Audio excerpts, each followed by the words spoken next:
क्या कारण है कि विवादों का और नरेश मीना का साथ छूटता नहीं? आप जहां जाते हैं वहीं भूचाल भौकाल मचता ही रहता है, रीजन क्या है? लोग एमएलए एमपी बनने के लिए राजनीति करते हैं और लोग केवल चुनाव जब आता है तब बड़े बड़े स्पीच देते हैं कि हम भ्रष्टाचार के खिलाफ और ये वो, लेकिन घर धरातल पे मैं राजनीति में बदलाव के लिए राजनीति करना चाहता हूँ।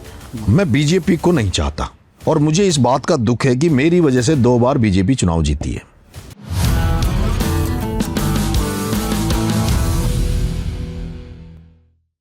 पर आप एक चीज आप सोचिए कि 200 सीट है, 200 पे 600 राजनेता कम से कम राजस्थान में है। ऐसा क्या कारण है कि नरेश मीना ही हर किसी के लिए खतरा बन जाता है? क्या कारण है कि विवादों का और नरेश मीना का साथ छूटता नहीं? आप जहां जाते हैं वहीं भूचाल भौकाल मचता ही रहता है, रीजन क्या है? मतलब कहीं ऐसा तो नहीं कि आपकी अप्रोच राजनीति को पुश करने की जो अप्रोच है वो थोड़ी अलग है, या आप लोगों को नहीं समझ पाते, या लोग आपको नहीं समझ पाते, या आप खतरा है लोगों की राजनीति के लिए? देखो मैं जिनको पढ़ता हूँ, प्रेरणा कहाँ से आती? मेरा ख्वाब रहता है हाँ कि राजस्थान में भी यूपी, बिहार, पश्चिम बंगाल की तरह राजनीति हो। राजस्थान में जो लोग कुंडली बनाकर बैठे हैं, जो नेता जो अनपढ़ हैं, जिन राजस्थान की राजनीति में जो मैंने देखा है यहाँ, ज्यादातर नेता ऐसे ज्यादातर जो केवल यहाँ एमएलए और एमपी बनने के लिए राजनीति करते हैं। ठीक है। उनमें कोई विजन नहीं है कि वो बदलाव की राजनीति करें। उनमें कोई विजन नहीं है। वो एमएलए एमपी बनते हैं, एमएलए एमपी का फंड का पैसा उन्होंने सड़क के दे दिया, हेडपंप लगा दिया, लेकिन उनका एक भी आप मुझे नेता बता दो राजस्थान में जिसने कोई आश्रम खोल रखा हो, जिसमें बच्चों को पढ़ा रहा हो। एक भी नेता बता दो जिसने शिक्षा पर काम किया हो। एक भी नेता बता दो जिसने पर्यावरण पर काम किया हो। एक भी एमएलए एमपी ऐसा बता दो जिसने नशा के खिलाफ मुहिम छेड़ रखी हो। ठीक है। एक भी मतलब भ्रष्टाचार के खिलाफ मुहिम छेड़ रखी हो। जनता से जुड़ी जो समस्या, लोग एमएलए एमपी बनने के लिए राजनीति करते हैं और लोग केवल चुनाव जब आता है तब बड़े बड़े स्पीच देते हैं कि हम भ्रष्टाचार के खिलाफ और ये वो, लेकिन धरातल पे मैं राजनीति में बदलाव के लिए राजनीति करना। लेकिन आपने अभी नाम लिया यूपी, बिहार और पश्चिम बंगाल।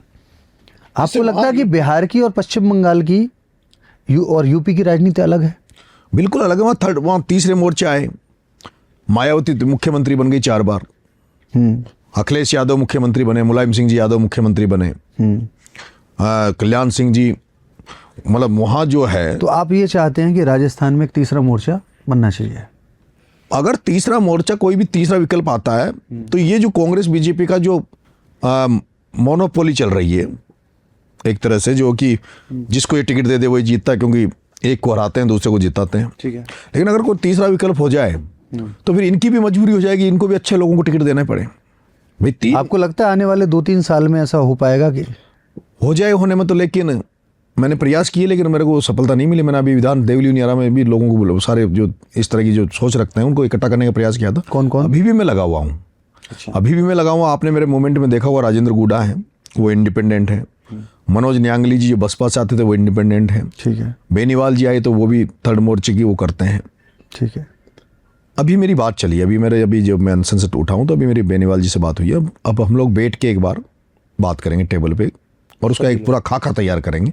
अगर उसमें मेरे को लगता है वो, क्योंकि मैं अपनी बात रखूंगा, वो उनकी तो उसमें कितना क्या है मैं चाहता हूं, लेकिन मैं बीजेपी को नहीं चाहता और मुझे इस बात का दुख है कि मेरी वजह से 2 बार बीजेपी चुनाव जीती है। मेरी वजह से छबड़ा में बीजेपी चुनाव जीती। अगर मैं नहीं लड़ता तो वहां चुनाव नहीं जीतती। मैं देवली उनियारा चुनाव नहीं लड़ता तो वहां बीजेपी नहीं जीतती। लेकिन मेरे पास दूसरा चारा नहीं था।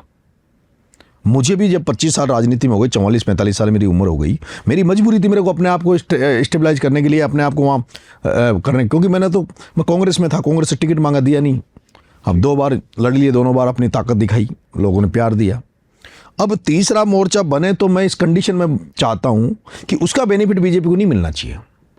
अच्छा। अगर हम इस दुर्भावना से तीसरा मोर्चा बनाएं, इस भावना से अगर मोर्चा बनाएं कि हम कुछ करें कि नहीं करें लेकिन उसका बेनिफिट बीजेपी को मिल जाए, तो उस भावना से नहीं बनाएंगे तो उसका पूरा ब्लूप्रिंट होना चाहिए और फिर वो कामयाब होना चाहिए।